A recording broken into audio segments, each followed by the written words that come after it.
मंदिर तक पहुंच जाना ये तुम्हारा विषय, पर मंदिर पहुंचने के बाद बाबा आपको दर्शन करा दे या बाबा आपका हृदय, आपका चित्त, आपका मन अपने में समाहित कर ले, ये बाबा का विषय है।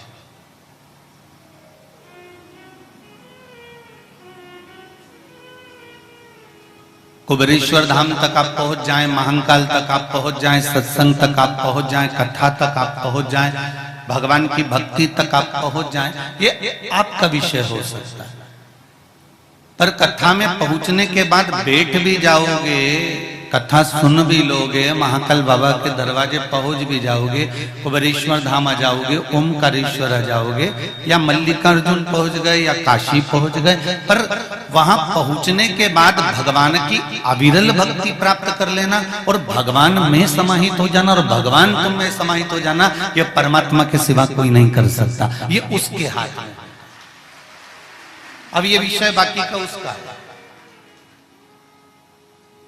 शंभु शरणे पड़ी मांगू घड़ी रे घड़ी, दुख काटो दया करी ने दर्शन आपो, दया करी ने दर्शन आपो। उसकी चौखट तक पहुंच जाओ, उसके दरवाजे तक पहुंच जाओ, उसके द्वार तक पहुंच जाओ, और उसके दरवाजे तक पहुंचने के बाद फिर वो आपको अपनी ओर खींचे ना खींचे, वो आपको अपने में समाहित करे ना करे, ये उसका विषय।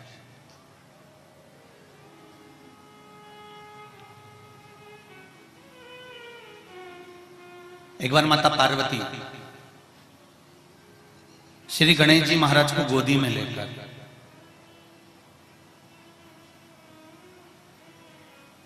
श्री सेलम के पर्वत पर गए,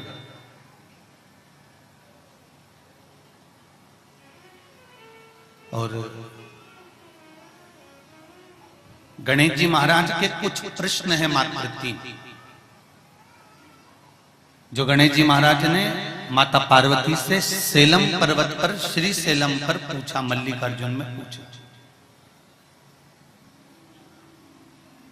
देवऋषि नारद की शुरुआत हो रही है, देवऋषि नारद शिव महापुराण कथा की शुरुआत हो रही है, जरा ध्यान से श्रवण करिए।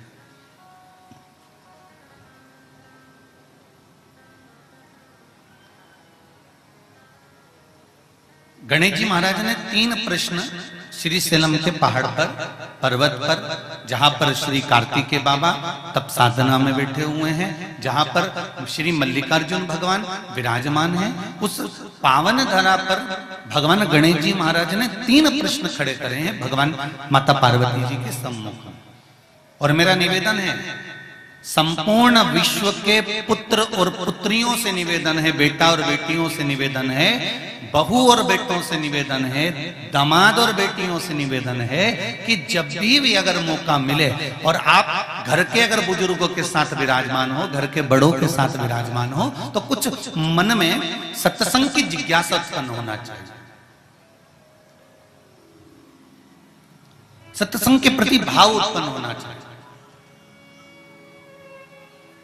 ये सोनी परिवार ने और पाठक परिवार ने जिन जिन बच्चों के नाम यहां दिए हैं,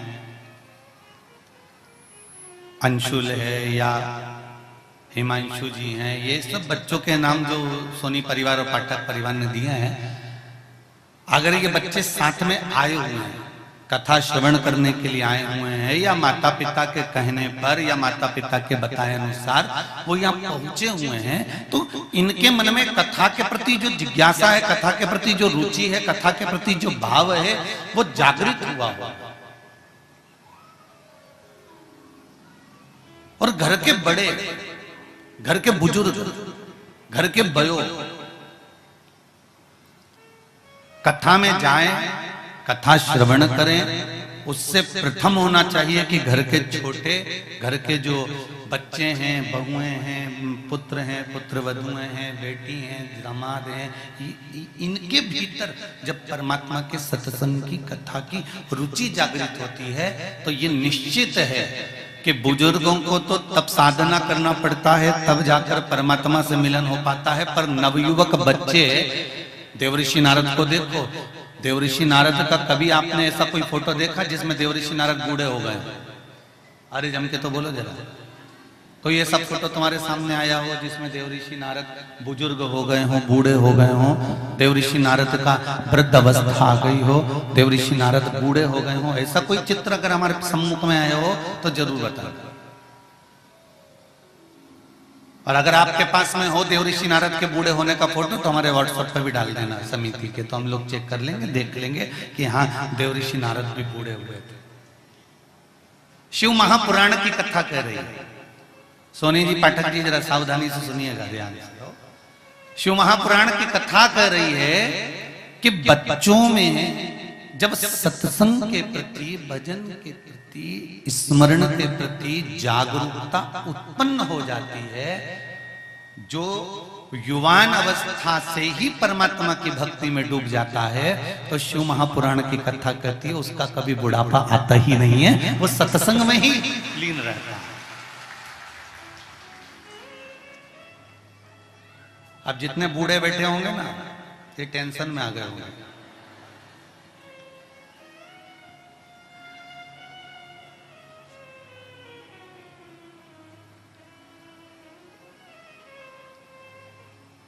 कि जो बच्चे हैं, अच्छा चलो जान दो, अब नारद जी को भी जान दो। प्रहलाद जी महाराज ने भगवान की भक्ति करी थी, तो प्रहलाद के बूढ़े होने का फोटो है किसी के पास में? चलो वो भी जाने दो। ध्रुव जी महाराज ने भगवान की भक्ति करी थी, ध्रुव जी के बूढ़े होने का फोटो है किसी के पास में? नहीं। मीराबाई ने भगवान की भक्ति करी थी, मीरा के बूढ़े होने का फोटो है? कर्माबाई ने भगवान की भक्ति करी, कर्मा के बूढ़े होने का फोटो है? नहीं। इन्होंने भक्ति धारण करी और उस भक्ति का जो बल था, उस भक्ति के बल पर ये कभी बूढ़े हुए ही नहीं। ये सत्संग में जवान बने रहते थे, स्मरण में जवान बने रहते थे, इनकी भक्ति सत्संग में चला करती थी। शंभो शरणे मांगू घड़ी रे घड़ी, दुख आरो दया करी निदर्शन, दया करी निदर्शन। अविरल भक्ति में बुढ़ापा सम्मुख नहीं आता।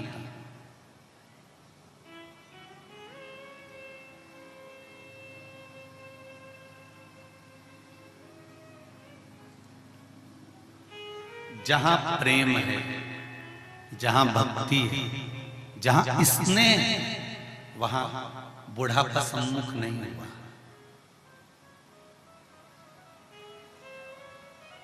जिनमें प्रेम होता है ना, वहां बुढ़ापा सम्मुख नहीं आता।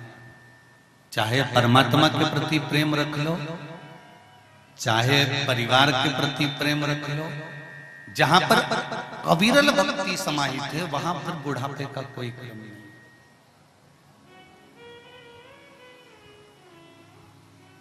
चलो और सरल भाषा में जान लीजिए जरा देवऋषि नारद की शिव महापुराण को।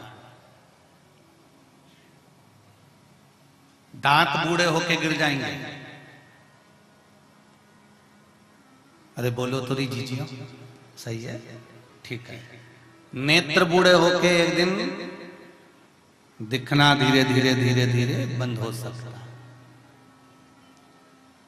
शरीर बूढ़ा होकर शिथिल हो सकता है, कहते हैं ना शिथिल हो गया शरीर, हाथ काम नहीं कर रहा, पांव काम नहीं कर रहा, शिथिल हो गया शरीर, बूढ़ा हो सकता है। श्रवण शक्ति बूढ़ी हो सकती है, हमारी इंद्रियां बूढ़ी हो सकती है, पर किसी ने कहा कभी कि इसका दिल बूढ़ा हो गया, कभी किसी ने कहा कि मन बूढ़ा हो गया, दिल बूढ़ा हो गया, हृदय बूढ़ा हो गया? नहीं नहीं नहीं।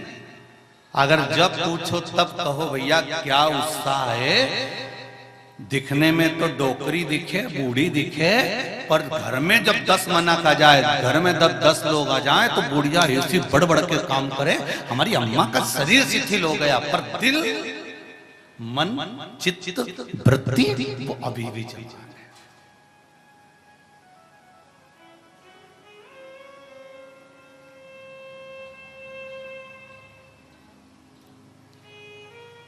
इनकी चित्तवृत्ति अभी भी युवान है।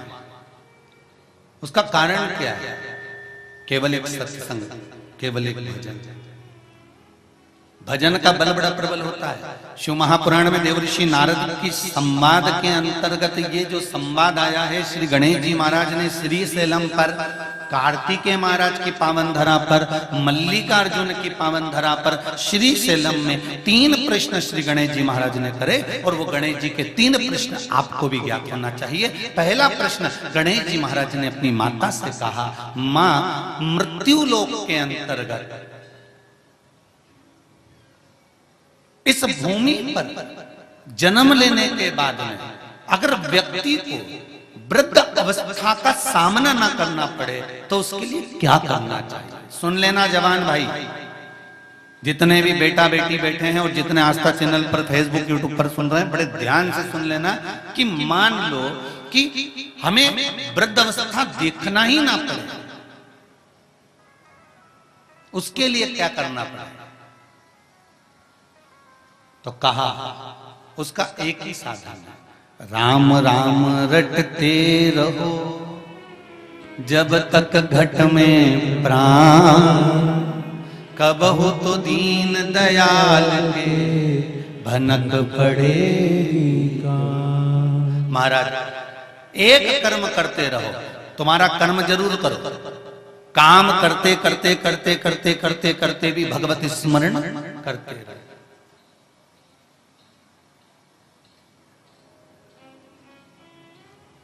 धर्म और कर्म, इन दोनों में अंतर क्या है? बोलो जल्दी जल्दी बोलिए। धर्म और कर्म में अंतर क्या है? धर्म मंजिल तक पहुंचने का रास्ता निश्चित करता है। धर्म कहता है ये मंजिल तक जाने का रास्ता है, ये धर्म हमको बता देता है। और कर्म मंजिल तक पहुंचा देता है। बस दोनों में यही है। धर्म और कर्म में दोनों में एक अंतर है। धर्म हमें रास्ता बताएगा कि तुम्हें इस रास्ते पर जाना है, तुम्हें सतमार्ग की ओर चलना है, तुम्हें इस मार्ग की ओर चलना है। जब मेरे राम जी महाराज बार बार ऋषियों के पास जाते थे, संतों के पास जाते थे, गुरुजन के पास जाते थे, तो उन्होंने जाकर एक ही बात पूछी कि मैं किस मार्ग की ओर जाऊं। मतलब ऋषियों के पास जाकर, संतों के पास जाकर, गुरुओं के पास जाकर श्री राघव जी ने, मेरे राम जी महाराज ने रास्ता पूछा कि मैं किस मार्ग की ओर जाऊं। तो उन्होंने, गुरु जी ने 4 ब्राह्मण को भेज दिया। ये 4 ब्राह्मण नहीं थे, 4 वेद थे।